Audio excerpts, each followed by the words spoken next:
Hi everyone, welcome to my channel. आज हम class 12 के बेस पे फिगर ऑफ स्पीच देखेंगे। तो सबसे पहले यहाँ पे जो फिगर ऑफ स्पीच, ठीक, इसमें फिगर ऑफ स्पीच बोलेंगे किसको। यहाँ पे कई सारे डिफिनेशन यानी 2 डिफिनेशन दिए गए हैं। फिगर ऑफ स्पीच होती कितने हैं 12th के बेस पे 7 यहाँ पे दिया गया है, लेकिन और भी सारी फिगर ऑफ स्पीच होती हैं, जिसमें हमारा नंबर 1 पे है सिमली, यानी हिंदी में उपमा। तो इसकी जो डिफिनीशन है वो कह रही है कि उपमा अलंकार दो भिन्न प्रकार की वस्तुओं की तुलना, यानी इसमें कंपैरिजन किया जाता है दो अदर और डिफरेंट चीज़ों में यानी थिंग्स में, जिनमें कम से कम एक गुण समान हो। और जब एक गुण समान होना चाहिए तो उस समानता को दर्शाने के लिए एज लाइक सो का हम यूज करते हैं। जैसे एग्जाम्पल यदि देखा जाए तो we bear her along like a pair on a string. यहाँ पे लाइक का यूज किया गया है, यानी कि दो चीज़ों में क्या किया जा रहा है, समानता दर्शाई जा रही है। सी इज तीसरा जो एग्जाम्पल है, she is as fresh as dew. फिर चौथा यदि देखा जाए तो soul was like a star and a dwelt apart. ठीक है, ये सारे एग्जाम्पल्स दिए गए हैं। और यहाँ पे कह रहा है कि सिमली की पहचान के लिए निम्न बिंदुओं का ध्यान रखना आवश्यक है। क्या क्या ध्यान रखना चाहिए? दो वस्तुएं यानी दो ऑब्जेक्ट भिन्न भिन्न प्रकार की होनी चाहिए। दो ऑब्जेक्ट यदि हम ले रहे हैं तो क्या होना चाहिए? डिफरेंट होने चाहिए, सेम नहीं होने चाहिए। दो में कम से कम एक बात का गुण समान होना चाहिए। दो यदि सब ऑब्जेक्ट दिए गए हैं तो उनमें कम से कम एक क्वालिटी क्या हो? सेम हो। समानता प्रकट करने के लिए हम कौन 3 वर्ड यूज करेंगे यहाँ पे? एज लाइक सो।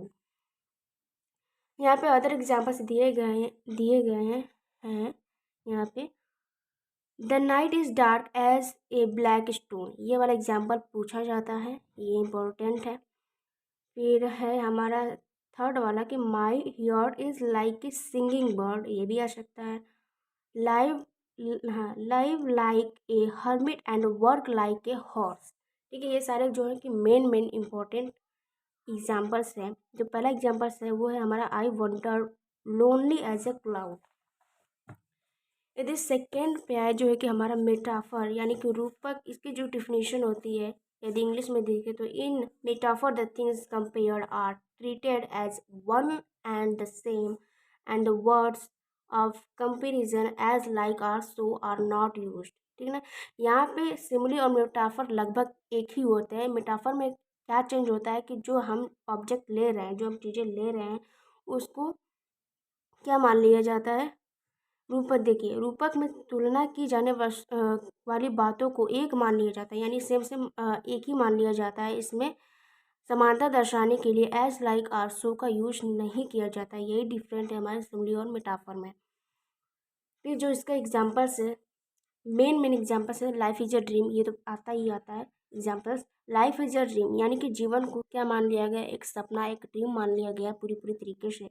तो ये होगा मेटाफर। यदि यहीं पे हो जाए life is a like a dream, यदि यहीं पर लाइक आ जाए तो यही एग्जाम्पल क्या हो जाएगा? सिमिली हो जाएगा। जबकि यहाँ पर लाइक नहीं है तो ये क्या हो जाएगा? मेटाफर हो जाएगा।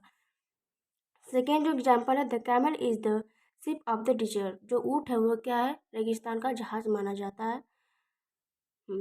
ठीक है, तो ये क्या होगा? मेटाफर। यदि यहीं पे हो जाए the camel is like ship of the deserts, यानी इसी एग्जाम्पल्स में यदि लाइक वर्ड आ जाए, सो आ जाए, एज आ जाए, तो क्या होगा? वो सिमली का कार्य करने लगेगा। सिमली फिगर्स हो जाएंगे। फिर यदि सेकेंड हो गया, थर्ड पे आए यदि तो देखें पर्सनिफिकेशन। थर्ड जो हमारा है पर्सनिफिकेशन यानी मानवीकरण। यहाँ पर जो हमारे ऑब्जेक्ट दिए जाते हैं उसे मानव से तुलना करके उसे मानव मान लिया जाता है।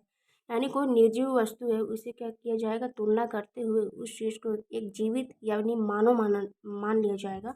जैसे इसकी डिफिनीशन यदि दे, इस अलंकार में निर्जीव वस्तु तथा भाव को सजीव मानकर व्यक्ति के रूप में वर्णन किया जाता है। यानी डिफाइन करना होगा तो हम निर्जीव चीज़ों को भी यानी बुक को भी क्या करेंगे? एक सजीव मानते हुए एक्सप्लेन करेंगे। यदि इसका एग्जाम्पल देखा जाए तो ये भी आता है एग्जाम्पल। मेन एग्जाम्पल है opportunity knocks at the door but once. जो अवसर है केवल एक बार दरवाज़ा खटखटाता है। और भी बहुत सारे हैं। हाँ, अदर एग्जाम्पल्स में यदि देखें तो हमारा लव इज़ यानी सेकेंड वाला एग्जाम्पल इम्पोर्टेंट है। लव इज़ ब्लाइंड यानी प्यार अंधा होता है। और हमारा जो चौथा एग्जाम्पल है ए लाई हैज़ नो लेग्स। फिर उसके बाद हमारा आठवां एग्जाम्पल है डेथ लेज हिज इसी हैंड्स ऑन किंग्स। ठीक है, कुछ हाँ ये सारे एग्जाम्पल्स हैं, इनमें से 3-4 जो कि इम्पोर्टेंट एग्जाम्पल्स है जो आते हैं एग्जाम्स में हमें दिख जाते हैं। फिर जो है क्या है हमारा चौथा अपस्ट्रॉफ यानी संबोधन। ठीक है, चौथा हमारा अलंकार है। इसकी जो डिफिनेशन कहते हैं कि अपस्ट्रॉफ वह अलंकार है जिसमें मृत, अनुपस्थित या मानवीकरण किए हुए पदार्थ या विचार को संबोधित किया जाता है। ठीक है, यदि इंग्लिश में देखो तो an apostrophe is a direct address to the dead, to the absent, or to a personified object or idea। ठीक है, इसका यदि एग्जाम्पल से देखें तो हमारा है O liberty why are you so dear. फिर सेकेंड है ओ डेथ कम्स फ्रॉम। तो यहाँ पे जो डेथ है और जो लाइब्रेटी है वो क्या किसको डिफाइन कर रहा है, और जीवित वस्तुओं को किस तरह से डिफाइन किया गया है इसमें, एक यानी कि जीवित चीज़ों की तरह यानी जीवित लोगों की तरह, जैसे कि हम मोहन या फिर राम हरि जैसे लोगों को जीवित मानकर डिफाइन करते हैं, उसी तरह यहाँ पे जो वर्ड है लाइब्रेटी और डेथ को क्या माना गया है, एक जीवित मान के डिफाइन किया गया है। फिर जो है हमारा पांचवा ऑक्सीमोरॉन यानी विरोधाभास। इसकी जो डिफिनीशन है, in this figure of speech two opposite qualities are added to the same things. अब इसकी जो हिंदी में है कि इस अलंकार में एक ही वस्तु में दो परस्पर विरोधी गुणों का दिखाया जाना। एग्जाम्पल इसका देखें, ही इज रेगुलरली इरेगुलरली यानी कि ही में क्या दिखाया जा रहा है, रेगुलर भी बताया जा रहा है, इरेगुलर भी बताया जा रहा है। सेकेंड एग्जाम्पल देखिए, and having nothing he hath all. ठीक है, यानी कि एक ही पर्सन या फिर एक ही वस्तु में दो क्वालिटी बताई जाए तो वो होगा हमारा ऑक्सीमोरॉन।